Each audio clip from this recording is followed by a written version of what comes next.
Some of the most iconic vehicles in history all come from some of the worst movies you've ever seen. We all get it. There's something about a cult classic movie that just makes us want to watch them over and over again. They could be the worst written movies or have horrible actors in it, and yet we still love them for one main purpose. And in the automotive world, some of these movies are just because of the world's greatest chase scenes, or even some of the coolest cars being within them. The rest of the movie just completely sucks, but we just want to see that one car. But why do we do it? And why do we watch them? And what really makes them car cult movies? Well, that is something we're going to talk about today on the AutoLooks podcast.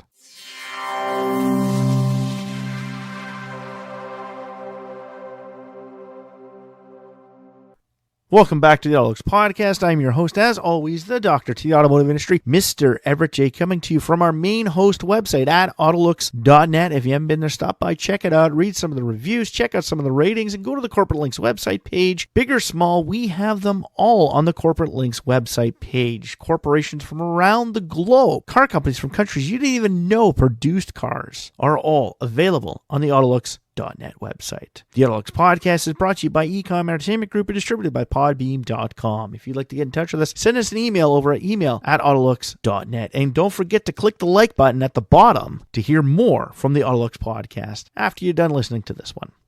So like I said in the beginning, car cult movies. What really makes some of the greatest car cult movies essentially a car cult movie? Some of them are just plain right dumb. And some of them don't even showcase the cars. Hell, some of them don't even focus directly on the car. They focus more on everything else, but they become part of the automotive car cult fan base. They're nostalgic.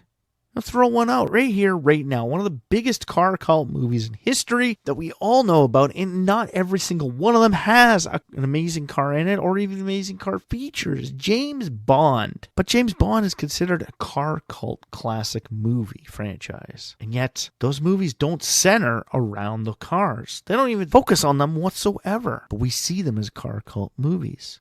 The Spy Who Loved Me is the most famous James Bond movie for the automotive purposes. A submarine Lotus? Like, come on. Pierce Brosnan's last James Bond movie, Die Another Day, was another great car cult one. That one actually pitted James Bond's Vanquish or Vanish Aston Martin up against an actual product vehicle from a villain that had all kinds of cool features on it as well. But besides that, you start thinking back to it, how many great James Bond movies had amazing car chase scenes in it? Well, there's the F-355 chase at the beginning of GoldenEye. Tomorrow Never Dies has got that amazing one with the BMW 7 Series that he drives from the back seat from one of the original PDA cell phones. Die Another Day has the Aston Martin versus the villain car. Man with the Golden Gun really showcased AMC Hornet in it. Or how about this one? Diamonds Are Forever. Nobody remembers that one as a car cult movie, but he does drive a Ford Mustang in it. And he gets that Mustang up on two wheels and drives through an alleyway with it. Go back and check it out. It's not synonymous with automotive culture, but it's part of it. And James Bond has had a lot of great automotive inspirations in it. Hell, both of the Timothy Dalton movies have had cars in them. They had the transport chase scene in License to Kill, and Living Daylights, he also had the chase with his Aston Martin Vantage. So James Bond has become part of the automotive culture. But that's just because James Bond has a car with cool features. Back to the Future centers around getting stuck in the past and trying to get back to the future. It's essentially what the movie is about. You see the DeLorean at the beginning, you see the DeLorean at the end. The DeLorean is more of a centerpiece in the second movie, where you see it a lot more. And when you get into the third, you really only see it at the very end when it becomes the train variation. And yet it's still a major car cult movie. For what purpose? We barely see the car in the movie. But the funny thing is number 3 has actually made a train cult movie too, with its custom train. But why do we consider it that? Well, we all love the DeLorean and we love the history behind the DeLorean and why it failed. And by putting it in that movie, it just blew that car out of proportion. Hell, it was cheap and easy to come by, so why not throw it in the movie? Hell, the original movie was supposed to have a refrigerator as its time machine, but they changed it to a car in the end because they needed something a little bit better. Steven Spielberg and Robert Zemeckis originally had an epiphany and said to themselves, ooh, kids might start playing in fridges and then get locked. And you got to remember, this is the 1980s. They didn't have safety features in fridges to keep you from getting locked inside of them. So they changed it to a car. and created one of the most famous car cult movies of all time, which doesn't even center around a car. See, movies like Grand Prix and Le Mans, and even Smokey and the Bandit center around vehicles. The whole story of Smokey and the Bandit is about the bandit. It's about that Firebird. Sure, more has to do with the actual bandit character played by Burt Reynolds. Well, yeah, Burt Reynolds was a big star at the time, and Smokey and the Bandit made him. But that Firebird became the centerpiece of that movie. No matter how much you think the movie is good, it really, really isn't. And one of my most favorite movies of all time, for being a major car cult movie that lots of people love, and I can't stand to watch, is Bullitt. Yeah, I'm sorry. Besides the car chase scene in that movie, the rest of the movie is just plain boring. But having one of the most amazing car chases through the streets of San Francisco between both a Mustang and a Charger, two famous cars from that time period, just cements that movie. And you also have Steve McQueen, a man famous with both racing cars and motorcycles. And if you've listened to our podcast about Steve McQueen, you'll understand why he is an automotive icon. Having him in that movie and having a little car chase scene in it cements it as a car cult movie. But if you want to talk about car chases, I find the car chase scene in the movie Ronin 100 times better than what you would find in the movie Bullitt. That's done with an Audi S8. But why do I find it so great? Because they not only race through skinny little alleyways and back streets, they race through Old Nice and New Nice in France. It's not up and down these bumpy roads in San Francisco with wide roadways and see how many hubcaps you could lose. No, this is down back roads in a city that's been around for hundreds of years, flying through a tunnel the wrong way. Adding in the factor of Robert De Niro makes the movie even better. And even though that Audi S8 isn't famous for that movie and didn't become super famous because of it, Ronin gets put into the Car Cult Classics for having one of the greatest car chases of all time. One of the movies that was brought to my light a few years back that I never knew about, and the whole movie is essentially like Vanishing Point and Smokey and the Bandit, complete car chase. Even though the movie seems like they really only drive around about 3 different blocks in the middle of, farm fields in California, was the movie Dirty Mary, Crazy Larry. It's a weird 1970s movie, similar to that of Vanishing Point, the original Death Race, and Easy Rider from back in those days. The cool movies, the cool vehicles in them, but really the story didn't have a lot of substance. You watch Vanishing Point, it was a different movie, like really different. It was made for its time. There are a lot of movies like that. You go back and you watch. You go back and watch Death Proof. You go back and watch Convoy. You go back and watch Wraith.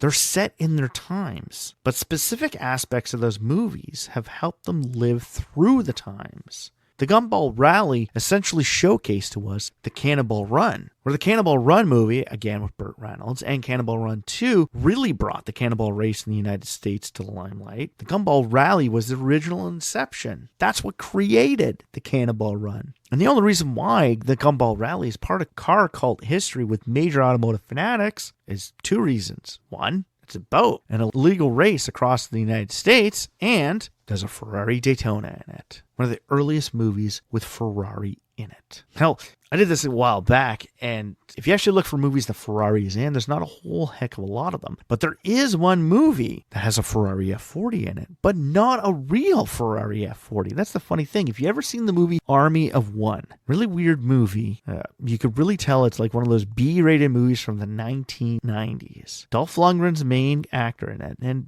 if you're a car cult junkie like myself, go back and watch it. Like I did with Wraith, I went back and watched it and saw this is like a weird movie from its time. It's a B-rated movie. I don't know why anybody would even watch this, but there is a custom-built Ferrari F40 and Lamborghini Countach in the movie. Hell, they even smash into each other. Now, you couldn't do that with a real Ferrari F40 or Lamborghini Countach, especially for a B-rated movie. You couldn't. Hell, you couldn't even afford to do that now. But Army of One did it with fiberglass moldings on top of pre-created vehicles. A pretty cool concept to get one of the most amazing car chase scenes in a movie of all time, an F40 versus a Countach. Hell, you listen to the aspects of those engines, and you can tell that it's not really an F40 and a Countach. And no matter how much you want to believe that they look like them, you know it's not true, but you still love the movie because it tries to bring those cars into it. Now, if you want to see a movie with a Lamborghini Countach in it, you got to go out and watch the movie Speed Zone. Speed Zone essentially was the third variation of the Cannonball Run series. So the original Cannonball Run 1 and 2 both had Sammy Davis Jr. and Burt Reynolds in it. But number 3 was Speed Zone. And Speed Zone actually is one of the few movies that people don't understand had John Candy in it.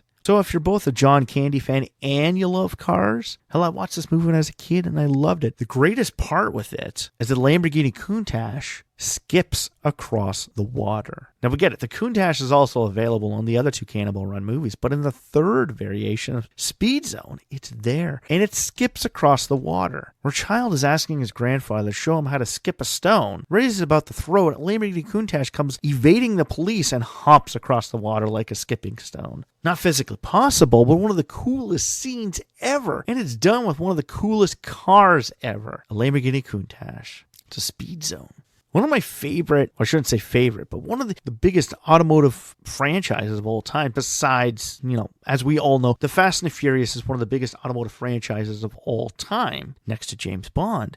And it hasn't been since the original movie they've really showcased the automotive industry. Now it's all about, action-packed scenes and cool cars in it. It's not about the street racing that originally created because they don't want to bring that back and don't want to be responsible for more street racing. Not like it's never going to go away. Street racing has been around since the 1930s, okay? Fast and Furious didn't create it. It didn't even start it. It was built off of an idea from a column of what happened in New York City. But because of that, and because of the Supra and the RX-7 and the Charger, that car cult aspect has been bred into it. Now when you hear Fast and Furious, you automatically think of 69 Dodge Charger because it's the most famous vehicle in those movies and is part of nearly every variation of the movie. But one of the ones I didn't like the fourth one, but the first and third one I found pretty good, was the Transporter movies. And I really wish that this one didn't get heavily invested by an automotive corporation, because when Volkswagen Group got their fingers in there for the second one, and even the third one, having all the Audis and Lamborghinis and blah, blah, blah, blah, all thrown in there, it wasn't as great. The original one is the one you have to watch. The one with the BMW 7 Series and Jason Statham driving it. It's an older BMW, even for its time in the movie,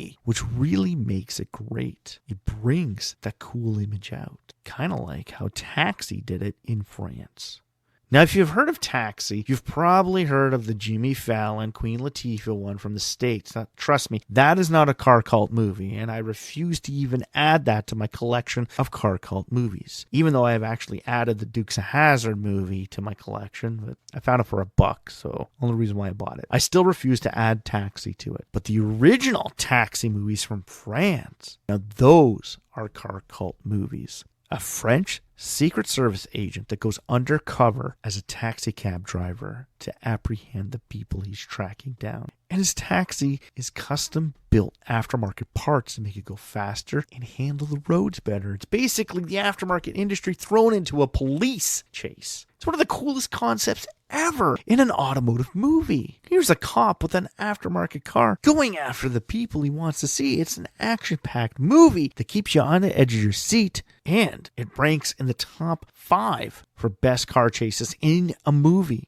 Unfortunately, over the years, the Taxi movie has come down by having, up to 5 different parts. But if you want to watch one, watch the original one. The first one, the second one, even up to the third one is not that bad. But after that, it kind of just gets, let's make some more money off this franchise. It's good. We need to keep it going. And that's what really kills a lot of them. But automotive movies, when you think about it, as all the ones we're talking about, The Transporter, Smokey and the Bandit, Back to the Future, and The Fast and the Furious are the only ones that have made a multitude of those movies. There's only one Bullet. There's only one Maximum Overdrive. There's only one Death Proof. Well, I can't say there's only one good on 60 Seconds. That's another one you can add to the multitude list. But Gone in 60 Seconds is another one. We know the original one is the biggest car cult movie in history. You can fight me on this all you want, but the original Gone in 60 Seconds from 1971 is the biggest automotive car cult movie. And you watch the movie, the first 45 minutes of it is boring, is bland, it's dry, it's bad acting. But then a 45-minute car chase that was all filmed with one vehicle, one stunt car. Like, we're not talking a multitude. When they did The Jump in the new movie with Nicolas Cage, they went through 12 of those cars for that one jump scene, okay? Well, actually, the jump scene was only 9, but it's 12 for the entire scene, with only 3 of them surviving in the end. The original Gone in 60 Seconds was done with one 1971 Mustang Mach 1. That's it. One car. And it still operates to this day. Every stunt you see in that movie is done as one shot. That is what makes that movie great, is because it's real. And H.B. Halinke revised that when he did Gone in 60 Seconds 2, when he did Junkman, and when he did Grand Theft Auto. He kept that image alive, which makes all of his movies car cult movies of all time. And a lot of these great car cult movies are not just based on the car. Gone in 60 Seconds was. Nobody remembers the first 45 minutes of it. They remember the second 45 minutes of it. Kind of like The Italian Job, the first one and the revised one with Mark Wahlberg. Nobody remembers the movie. Everybody only remembers the car chasing with the Mini Coopers. Same with the Blues Brothers. Blues Brothers, we all remember their image, but the Dodge Monaco, we all know that when we see an ex-police car on the road, we think Blues Brothers. Yeah, the Blues Brothers, a movie about 2 guys getting back together to save the orphanage they were raised in. Became a car cult movie. How look at Mad Max, about a post-apocalyptic world, but it's centered around oil. And what do we all associate oil with? Automobiles. That's what makes it one of the greatest automotive franchises out there. But besides these, there's a whole bunch of smaller movies that you never remember in the car cult scene. Maximum Overdrive was one, The French Connection, The Duel, The Graduate. The Graduate, like, why is The Graduate part of this list? The Graduate's on the list, not just because of Dustin Hoffman, because of his Alfa Romeo Spider. We remember that car.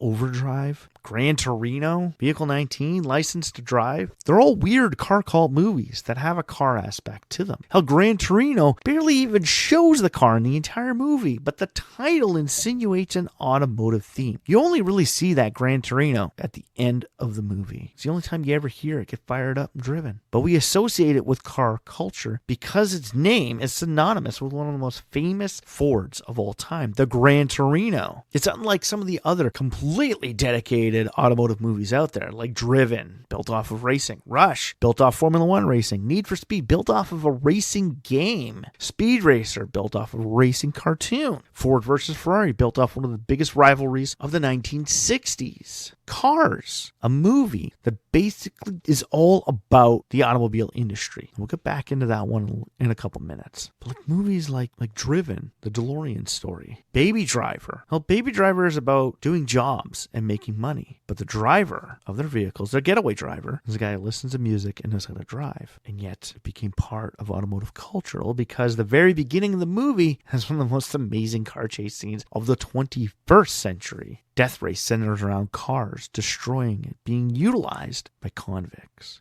The newer variation with Jason Statham is a good one. The original one, if you've ever seen it with Sylvester Stallone, is cool for the Frankenstein car. But trust me, the movie is so dry and so boring. I really needed that hour and a half of my life back because it was such a crappy movie. Ugh.